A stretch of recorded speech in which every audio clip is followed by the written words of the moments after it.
Capítulo 5. Sexualidad normal.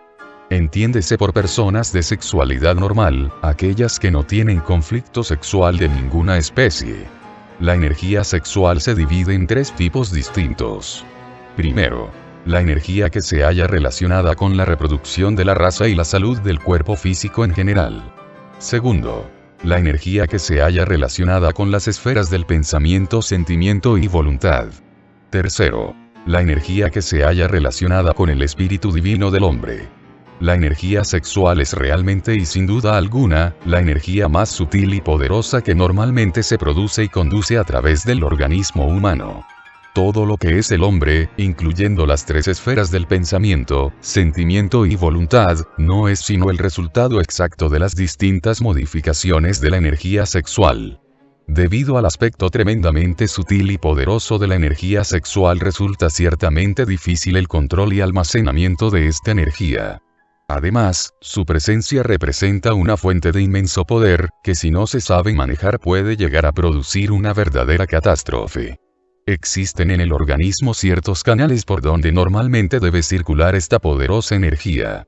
Cuando esta energía llega a infiltrarse en el delicado mecanismo de otras funciones, entonces el resultado violento es el fracaso.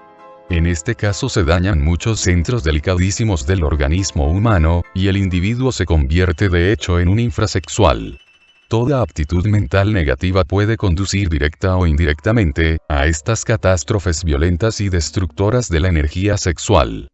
El odio al sexo, el odio al arcano AZF, el asco o repugnancia por el sexo, el desprecio al sexo, la subestimación del sexo, los celos pasionales, el miedo al sexo, el cinismo sexual, el sadismo sexual, la obscenidad, la pornografía, la brutalidad sexual, etcétera, etcétera, convierten al ser humano en infrasexual. El sexo es la función creadora por la cual el ser humano es un verdadero dios. La sexualidad normal resulta de la plena armonía y concordancia de todas las demás funciones. La sexualidad normal nos confiere el poder de crear hijos sanos, o de crear en el mundo del arte, o de las ciencias. Toda aptitud mental negativa hacia el sexo produce infiltraciones de esta poderosa energía en otras funciones, provocando pavorosas catástrofes cuyo fatal resultado es la infrasexualidad. Toda aptitud negativa de la mente forza a la energía sexual y la obliga a circular por canales y sistemas aptos para las energías mentales, volitivas, o cualquier otro tipo de energías menos poderosas que la energía sexual. El resultado es fatal porque esa clase de canales y sistemas, no pudiendo resistir el tremendo voltaje de la energía poderosísima del sexo, se calientan y funden como un cable demasiado delgado y fino cuando pasa por él una corriente eléctrica de alta tensión. Cuando el hombre y la mujer se unen sexualmente en matrimonio perfecto son, en esos instantes de voluptuosidad, verdaderos dioses inefables. El hombre y la mujer sexualmente unidos, forman un andrógino divino perfecto. Un Elohim macho-hembra. Una divinidad terriblemente divina. Las dos mitades separadas desde el amanecer de la vida, se unen por un instante para crear. Eso es inefable, sublime, eso es cosa de paraíso. La energía sexual es peligrosamente volátil y potencialmente explosiva. Durante el acto secreto, durante el éxtasis sexual, la pareja está rodeada de esta tremenda energía terriblemente divina. En estos instantes de dicha suprema y de besos ardientes que incendian las profundidades del alma, podemos retener esa luz maravillosa para purificarnos y transformarnos absolutamente. Cuando se derrama el vaso de Hermes, cuando viene el derrame, la luz de los dioses se retira dejando abiertas las puertas para que entre en el hogar la luz roja y sanguinolienta de Satán. Entonces el encanto desaparece y viene la desilusión y el desencanto. Después de poco tiempo el hombre y la mujer inician el camino del adulterio porque su hogar se ha convertido en un infierno. Es una característica de la naturaleza el movilizar enormes reservas de energía creadora para crear cualquier cosmos. Empero solo emplea de sus enormes reservas una cantidad infinitesimal para realizar sus creaciones. Así, pues, el hombre pierde en una eyaculación seminal 6 o 7 millones de espermatozoos. Sin embargo, se necesita un infinitesimal espermatozoo para engendrar un hijo. En la Lemuria ningún ser humano eyaculaba el semen. Entonces las parejas se unían sexualmente en los templos para crear. En esos instantes las jerarquías lunares sabían utilizar un espermatozoo y un huevo para crear sin necesidad de llegar hasta el orgasmo y la eyaculación seminal. Nadie derramaba el semen.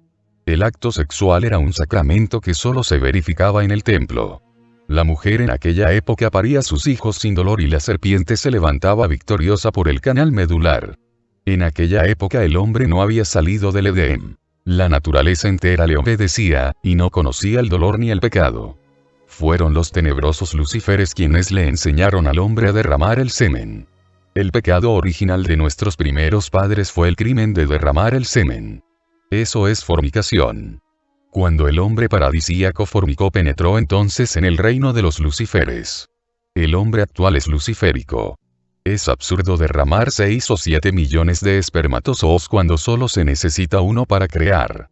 Un solo espermatozoo se escapa fácilmente de las glándulas sexuales sin necesidad de derramar el semen.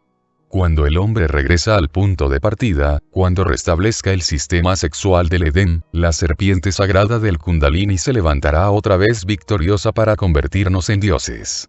El sistema sexual del Edén es sexualidad normal. El sistema sexual del hombre luciférico es absolutamente anormal. No solo se fornica físicamente. Existe también fornicación en los mundos mental y astral. Aquellos que se ocupan en conversaciones de tipo lujurioso. Aquellos que leen revistas pornográficas. Aquellos que asisten a salones de cine donde exhiben películas eróticas pasionales, gastan enormes reservas de energía sexual. Esas pobres gentes utilizan el material más fino y delicado del sexo, gastándolo miserablemente en la satisfacción de sus brutales pasiones mentales. La fantasía sexual produce impotencia de tipo psicosexual. Esa clase de enfermos tiene erecciones normales, son hombres aparentemente normales, pero en el instante en que van a efectuar la conexión del miembro y la vulva, la erección cede cayendo el falo, y quedando en el más horrible estado de desesperación. Ellos han vivido en la fantasía sexual y cuando realmente se hallan ante la cruda realidad sexual que nada tiene que ver con la fantasía, entonces se confunden y no son capaces de responder a la realidad como es debido. El sentido sexual es formidablemente sutil y tremendamente rápido, gracias a su energía finísima e imponderable. El nivel molecular donde actúa el sentido sexual, es millones de veces más rápido que las ondas del pensamiento. La mente lógica y la fantasía son piedras de tropiezo para el sentido sexual. Cuando la mente lógica con todos sus razonamientos, o cuando la fantasía sexual con todas sus ilusiones eróticas quieren controlar el sentido sexual o encauzarlo dentro de sus ilusiones, entonces es destruido fatalmente. La mente lógica y la fantasía sexual destruyen el sentido sexual cuando intentan ponerlo a su servicio.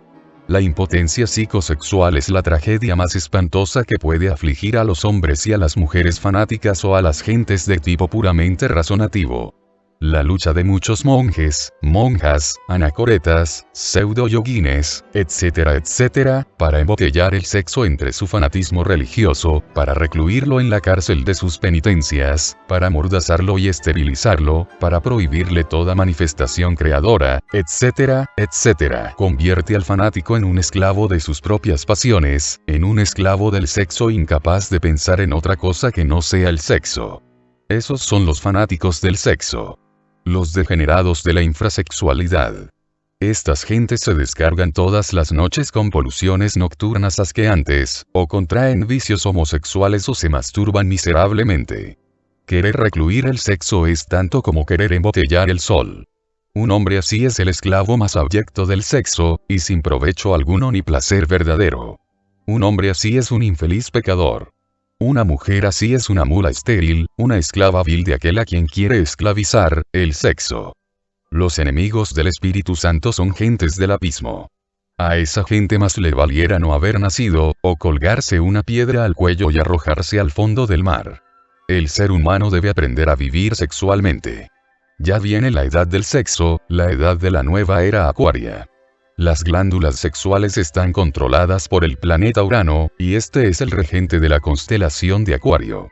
Así pues, la alquimia sexual es de hecho la ciencia de la nueva era acuaria. La magia sexual será oficialmente acogida en las universidades de la nueva era acuaria.